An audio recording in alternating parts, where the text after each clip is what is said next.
Muchísimas gracias, poeta. Hemos escuchado lo que Ángel Cuadra tiene por experiencia y conocimiento directo. Ángel ha dado clases en varios centros en este país y lamentablemente ha padecido ese tipo de represión, en ocasiones directa y en otras ocasiones encubierta, pero represión en sí. Vamos a escuchar ahora a Eugenio Llanes. Eugenio Llanes es profesor, académico, es un investigador muy serio, muy sólido. Tiene publicado más de 14 libros y realmente él tiene una visión muy precisa y muy apropiada de lo que significa el totalitarismo cubano y el riesgo que implica un régimen de esas características para una sociedad democrática. Eugenio.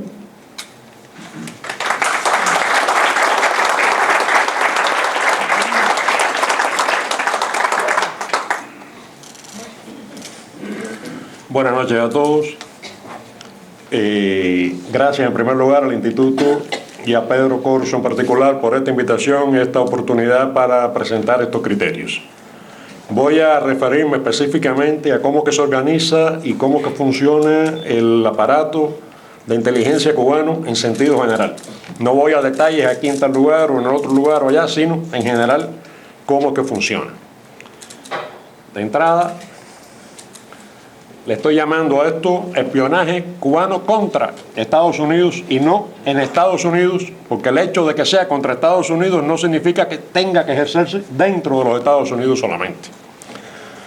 La semana pasada estuvo Ken Salazar, el ministro del Interior del gobierno norteamericano en España, negociando con Repsol sobre las perforaciones de Cuba en submarinas en el Golfo de México. Sería ingenuo pensar que eso no era un interés de la inteligencia cubana en España, saber qué es lo que estaba pasando con esas conversaciones. Por eso voy a hablar un poco de los mitos y certezas, es decir, de lo que no es, de lo que se cree que es, y que a veces se hace que se crea que es para que no se sepa entonces lo que es exactamente. En primer lugar, simplemente lo que no es. El tiempo de la inteligencia, que se robaban los papeles en un maletín, ya no es lo mismo cuando ahora existe un USB donde puede haber muchas más cosas.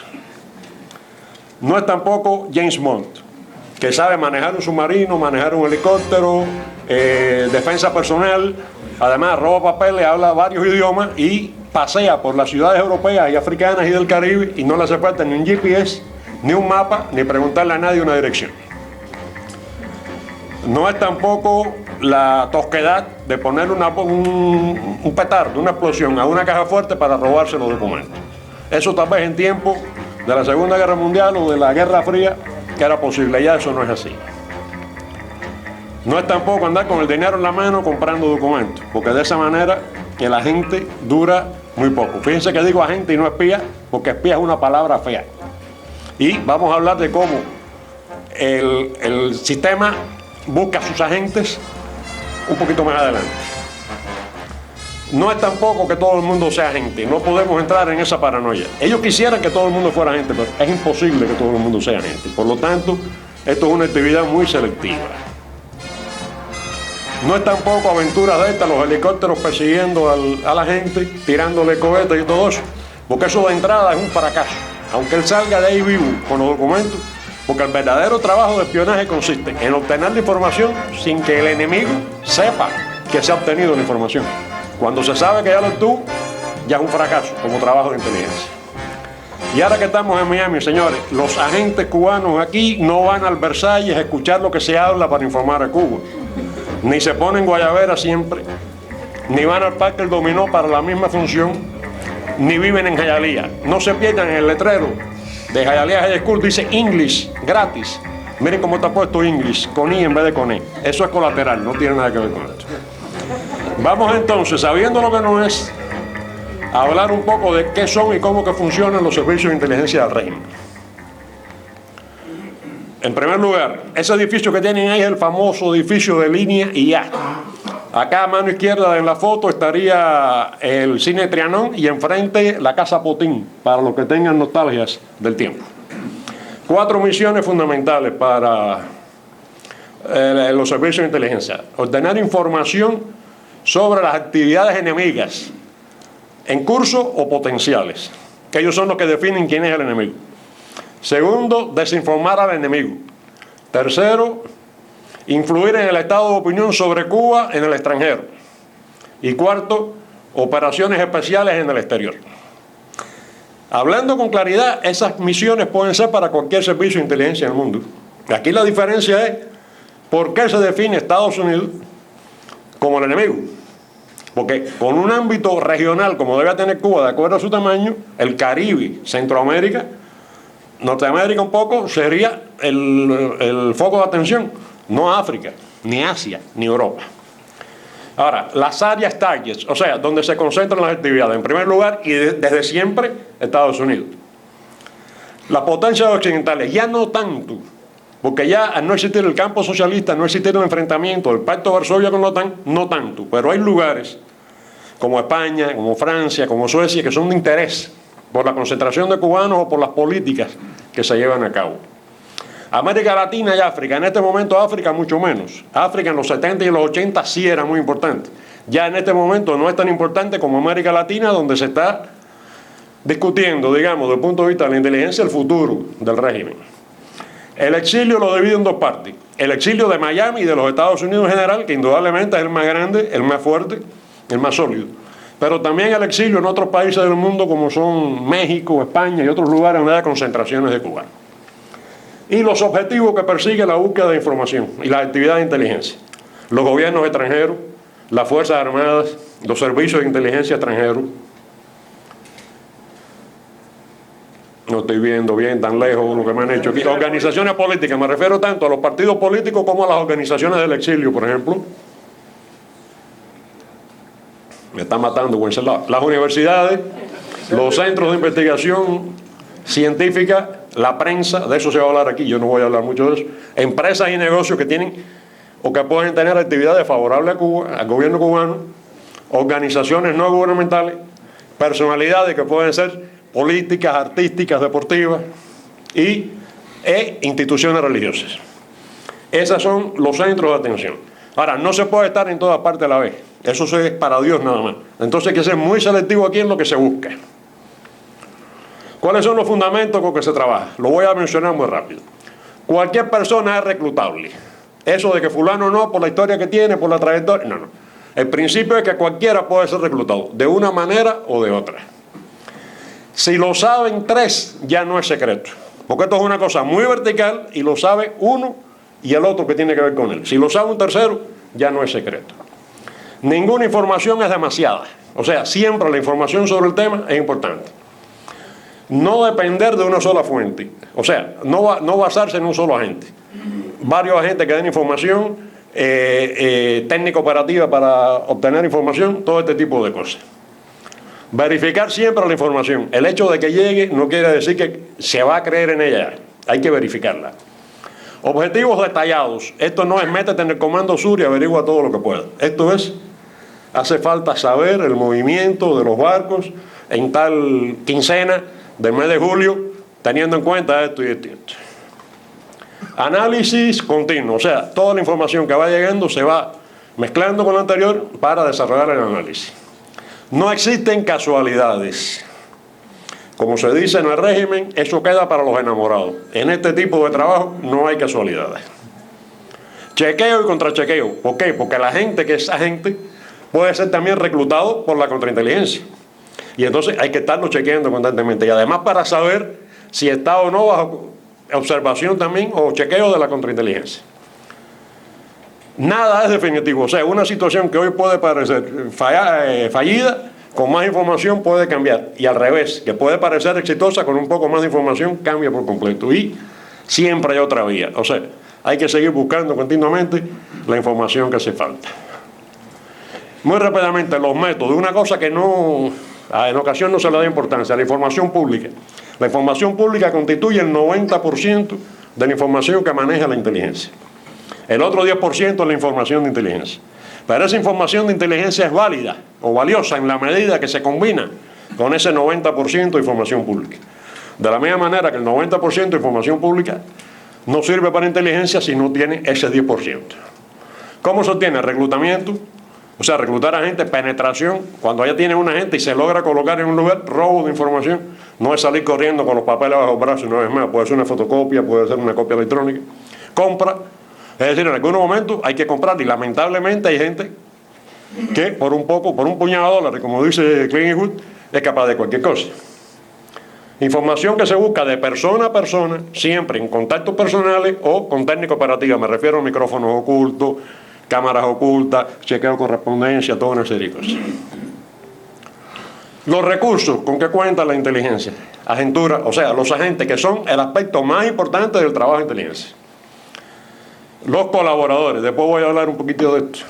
Los que tienen cobertura legal, me refiero a los diplomáticos, los funcionarios que están en el país simplemente porque son agregados de una embajada o porque tienen una misión de trabajo específica y están aquí legalmente. Los oficiales ilegales son los que están, pero que no se sabe que son de los aparatos de inteligencia. Este es el caso típico de la red Avispa, que todo el mundo conoce, no voy a detenerme en eso. Técnica operativa, vuelvo a la misma, la grabadora oculta, la cámara oculta, el chequeo, todo eso. El espionaje electrónico. Estoy pensando aquí básicamente en la base de Lourdes, de eso se habló ya en la conferencia anterior, no voy a extenderme en eso. Las operaciones especiales, las que se hacen en el extranjero, digamos el atentado a Pinochet o el rescate de presos insurgentes chilenos de prisiones en Chile. Intercambio con aliados, que esto es una cosa que no se puede olvidar. La inteligencia no trabaja por sí misma, intercambia información con otros servicios de inteligencia aliados. Y finalmente, la información pública, como ya dije, que se combina con todo eso. Voy rápido porque realmente para que me dé tiempo. ¿Qué recursos humanos básicamente tiene? Oficiales y funcionarios legales, que ya los mencioné, los ilegales, los agentes que pueden reclutarse por convicción, por presión o por dinero, y los colaboradores. Ahora, Cuba siempre presenta la historia como David contra Goliat. A nadie vienen y le dicen, hace falta que tú seas un espía para nosotros, para ayudarnos a destruir este país. No. Tú sabes que la situación de Cuba, que es muy apretada, un país tan grande y tan poderoso, no quiere estar asfixiando, nosotros lo que queremos es hacerles bien a los cubanos, que tengan salud pública gratuita, que tengan educación gratuita, ayudar a otros países en el mundo. Hace falta que tú nos ayudes y simplemente no queremos que traicione a tu país. Lo único que queremos es que tú nos facilites que determinado profesor pueda venir a esta institución a dar conferencias.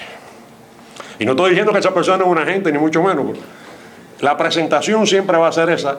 Y la prueba la tenemos cuando hay gente presa como Ana Belén Montes o Walter Myers. No se arrepienten de lo que han hecho porque estaban apoyando a un país débil que estaba luchando contra uno poderoso. Eso es importante, no había dinero por el medio en este caso. Ahora, ¿cómo se trabaja? De un grupo de personas, el agente indicador selecciona quiénes son los posibles candidatos a agentes. Esto es una de las cosas que hacían, lo mencionó acá Cuadra, Carlos Álvarez y la esposa, desde Fayú. No solamente para los que iban a Cuba, sino también una evaluación psicológica de los futuros líderes de América Latina que estaban estudiando aquí. Una vez que está indicado, viene entonces un proceso de recoger información sobre esa persona. Una vez que hay información, hacer una evaluación de esa persona, que es una evaluación psicológica, una evaluación operativa, una evaluación financiera, incluso cuál es su estado, porque gente con problemas financieros se pueden reclutar con dinero por el medio. Una vez está hecha la evaluación, se toma la decisión si reclutarlo o no. Pero la decisión se toma fuera de aquí. Ahora, el reclutamiento, el que lo viene a hacer no es el que lo indicó, o sea, la gente indicado primero, es otra persona que es la que va a reclutar a esa gente. Y una vez que se logra reclutar, si la evaluación está bien hecha, normalmente cuando se intenta reclutar hay muchas posibilidades de éxito, entonces viene el entrenamiento de la gente. Ahora vuelvo a lo mismo, si ustedes observan a los personajes de James Bond, todos son altos, esbeltos, todos saben manejar las armas, pero en la realidad hay otra cosa. Primero, no hay un agente que sea bueno para todo. Un agente que puede ser bueno en un centro científico o en una universidad, no, a lo mejor no es bueno en el Pentágono. Y el que puede ser bueno en el Comando Sur, a lo mejor es malísimo en una universidad. Es decir, cada uno tiene que estar en función de lo que está haciendo. Por eso dice la tercera línea, su éxito dice. Su utilidad depende de su ubicación, es decir, el que esté una persona con mucha experiencia en el lugar equivocado no resuelve nada. Y una persona sin experiencia en el lugar adecuado tampoco. Se trata de poner, como se dice en inglés, the right person in the right place. Y no son eternos, es decir, los que son hoy útiles mañana pueden desanimarse, se enferman, se mudan y no necesariamente tienen que seguir trabajando. Y así hay toda una serie de principios que están ahí. Les confieso que el tiempo, si no, se me va a ir y quisiera poder presentar esto completo. Ahora, esto sí es importante. Si los espías parecen espías, no sirven para nada. Porque para que el espía pueda, o sea, la gente pueda actuar realmente y obtener información, tiene que parecer una persona respetable. Miren cuánta gente respetable hay en esta imagen ahora. Un ilustre profesor del Departamento de Estado y analista. Una analista de la Agencia de Inteligencia y Defensa. 2 profesores de Florida International University. El jefe del Departamento de Asilo del Servicio de Inmigración, el que decidía si nos daban asilo o no. Y el que además sabía cuál era nuestra dirección, nuestro número de licencia de conducir y todo lo demás. Un infiltrado en una organización del exilio, Juan Pablo Roque. Y los que menos parecen respetarle, y es porque las fotos son de cuando estaban presos, son los de la Red Avispa. Pero si usted busca las fotos frescas de ellos, también tenían, porque repito, el que parezca espía ya no sirve, ya hay que dejarlo fuera, ese no. Entonces, vuelvo otra vez, los recursos humanos. Aquí pongo la foto de la embajada en Washington de la sección de intereses para referirme a los legales, pero voy a seguir ahora con esto rapidito. Ahora, una cosa importante, los oficiales legales tienen en relación con sus agentes y los ilegales con sus agentes, pero lo que pongan en medio con ladrillo quiere decir una pared, es decir, los ilegales no pueden tener ningún tipo de relación con los funcionarios legales. Y los agentes entre sí, fíjense que tienen puesto unas líneas pink, que lo que quiere decir es no pueden tener contacto entre ellos, o sea, todos los contactos son verticales. Y entonces aquí se crea una red de este tipo. En el centro está representando la cosa el Ministerio del Interior. Ahí hay, digamos que en cada espacio interradial es un país distinto. Entonces, hay agentes ilegales, pero oficiales ilegales con sus agentes, hay oficiales legales que están en la embajada con sus agentes y colaboradores. Ahí vemos las tropas especiales. Estas que están aquí en este momento están en Venezuela cuidando las instalaciones de uranio. No sé si lo sabían o no los venezolanos, pero esto es importante. Aquí abajo pongo un ejemplo. Este señor que está ahí puede ser un individuo que le está llevando dinero, ayuda económica a un grupo insurgente en América Latina o en África. Y aquel que está allá arriba, el feo, son los casos también donde hace falta un killer para modificarle la salud a alguna persona. Por ejemplo, eso pasó con Aspillaga Lombard. Y en Londres aprovecharon la situación y le dispararon. No lo mataron, pero le dispararon a matar. Pasó con Manuel Sánchez Pérez, que se quedó en España. El primer intento de secuestro no funcionó. Después hubo un accidente en la calle y nunca ha quedado claro y murió. Entonces déjenme muy brevemente, porque ya tengo los avisos, sí, cómo se organiza todo esto. Bien, hablamos de la Dirección de Inteligencia, lo que le decían la DGI. La pongo en negro para dejar claro que con esto tenemos un gran misterio. No voy a hablar de lo que pasa allá adentro, sino voy a hablar de cómo funciona todo esto. Ya no es Dirección General, ahora se llama Dirección de Inteligencia. Junto con esto funciona la inteligencia militar y el Departamento de América, que es un aparato también de obtención de información que tiene el partido. Y toda esa actividad se coordina en un centro de análisis que lleva el Ministerio del Interior. Eso no pasa aquí, a veces tenemos varias agencias de inteligencia, cada una anda con su información y no se cruza. Ahora, en Cuba y en la paranoia totalitaria, esto va de conjunto con la contrainteligencia, que es contrainteligencia militar y contrainteligencia general. Ahora, los análisis de contrainteligencia y los de inteligencia se combinan en un solo análisis. Y esos análisis se intercambian con países aliados. Estoy pensando en China, estoy pensando en Vietnam, estoy pensando en Corea del Norte, que no tiene mucho. No estoy pensando en Venezuela, porque más que país aliado, los efectos de inteligencia es órgano subordinado. Dicho esto con todo respeto a nuestros hermanos venezolanos. Pero el aparato completo lo organizó Cuba en Venezuela. A esto se le complementa el resto de las instituciones del Ministerio del Interior, de izquierda a derecha, Dirección de Inmigración y Extranjería, que tienen control de los que salen y los que entran. Dirección de Identificación Nacional, donde ahí están los nombres de todos nosotros, el día que nos fuimos, la forma que nos fuimos, si hemos vuelto a Cuba, no, todo eso está ahí. La tropa de la frontera, que son las que tienen, entre otras cosas, la aduana y el control de los aeropuertos. La Dirección de Seguridad Personal y la policía. Sigo rapidito. A esto se le aumentan los órganos de la administración del Estado que colaboran con información. Ministerio de Relaciones Exteriores y de Comercio Exterior es normal, eso pasa en todos los países del mundo. Pero pongo Ministerio de Cultura, ahí están los artistas que estábamos hablando. No que todos los artistas sean agentes, sino que se utilizan esas vías para el trabajo de inteligencia. El ICAP, Instituto Cubano de Amistad con los Pueblos, que trabaja con las organizaciones no gubernamentales en todo el mundo de apoyo a Cuba. Después tengo... No, me mató ya. Primero que eso tengo el Ministerio de Informática y Comunicaciones, que tiene que ver con toda la escucha telefónica y la base de Lourdes. Ministerio de Cultura lo mencioné. Ministerio de Salud Pública, no solo por los médicos que están en el extranjero, hay médicos cubanos que son los médicos de cabecera de muchos jefes de Estado en África y en América Latina. El MINTUR, el movimiento de turistas que entran, que salen, todo esto. Ministerio de Educación Superior por los profesores y los intercambios académicos. Ministerio de la Construcción por las construcciones en el exterior. ICRT, o sea, radiodifusión, periodistas en el extranjero, todo eso.